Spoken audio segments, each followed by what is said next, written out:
D'abord, l'économie. Bonsoir Tatiana Mosso. Bonsoir. Les crypto-monnaies sont à la mode et l'Afrique s'y met. Elle aussi, les initiatives se multiplient, du Sénégal à l'Afrique du Sud, en passant par le Nigeria, des démarches individuelles ou de grandes entreprises. Toutes démarches où on tente d'établir cette monnaie numérique sur le continent. Alors d'abord, Tatiana, la première question, qu'est-ce que la crypto-monnaie ? Alors, vous l'avez dit, c'est une monnaie virtuelle, c'est-à-dire que ces billets-là que vous voyez, qu'on utilise tous les jours, eh bien, dans le monde des crypto-monnaies, on ne les utilise plus. On utilise un téléphone portable ou alors son ordinateur pour pouvoir faire ses achats. Alors, on peut acheter de tout. On peut acheter un sac de riz, on peut acheter une voiture, à la seule condition, évidemment, que le vendeur, eh bien, soit équipé pour recevoir cette monnaie. Alors, c'est une monnaie qui a une utilisation particulière sur le continent, puisqu'elle sert surtout pour les paiements, les achats en ligne, par exemple pour payer ses factures, mais aussi pour les transferts d'argent, ce qui est courant sur le continent africain. La première et probablement la plus connue des crypto-monnaies, c'était le Bitcoin, créé en 2009 et la plus répandue. La crypto-monnaie, c'est une monnaie particulière en ça qu'elle n'est pas rattachée à une banque centrale comme le CFA l'est à la BEAC ou à la BCAO. Et puis surtout, c'est une monnaie qui utilise la cryptographie, qui est un code numérique très complexe et qui normalement rend cette monnaie eh bien inviolable et qui fait en sorte que les transactions soient sécurisées et qui du coup empêche les contrefaçons. Alors en Afrique, cette crypto-monnaie est déjà utilisée fréquemment au Ghana, au Kenya et en Afrique du Sud pour des transactions. Au Sénégal, c'est le rappeur Akon qui se lance en créant sa propre monnaie. Alors effectivement, ce rappeur qui lance la crypto-monnaie Akon, voilà, sur un petit jeu de mots, on n'oublie pas le marketing. Et justement, cette monnaie, elle devrait voir le jour ce mois-ci au Sénégal. Et au passage, il crée une ville futuriste qui se veut une crypto-ville pour pouvoir utiliser cet argent-là.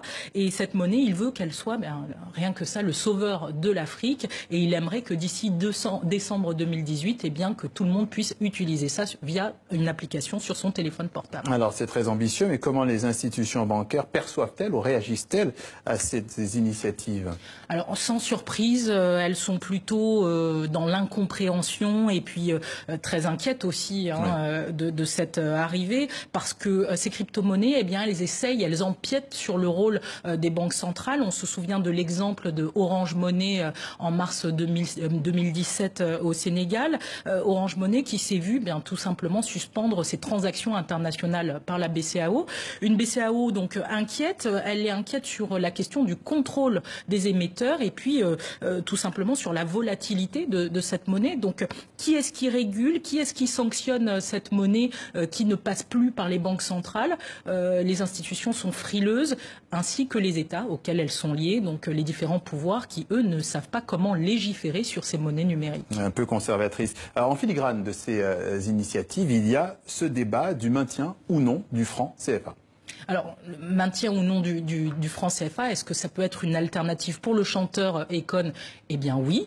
Mais en fait, ce qui est intéressant dans ces différentes initiatives technologiques qui tentent d'introduire la crypto-monnaie sur le continent, c'est ce désir d'indépendance de ces différentes initiatives et puis surtout de sortir d'un système établi de toutes ces institutions-là. Et de ce côté-là, l'indépendance, elle n'est pas accessible à tout le monde. C'est-à-dire que s'il n'y a pas Internet et si on n'a pas l'outil numérique, on reste sur le banc de touche, alors que ce soit l'Ubuntu Money qui vient de se lancer en Côte d'Ivoire au mois de juin, qui a une vocation très éthique et sociale, ou encore le Bitcoin qui est très utilisé au Nigeria, ou alors on va choisir un exemple qui n'a pas marché du tout, le ICFA qui avait été annoncé en janvier 2017 et qui finalement n'a jamais vu le jour. Bref, toutes ces initiatives, elles participent aujourd'hui au débat pour une démocratisation de la monnaie et surtout, elles participent au débat, à la réflexion sur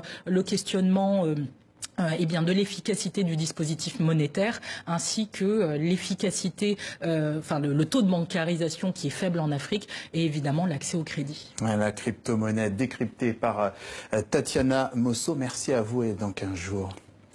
La séquence Histoire maintenant, elle nous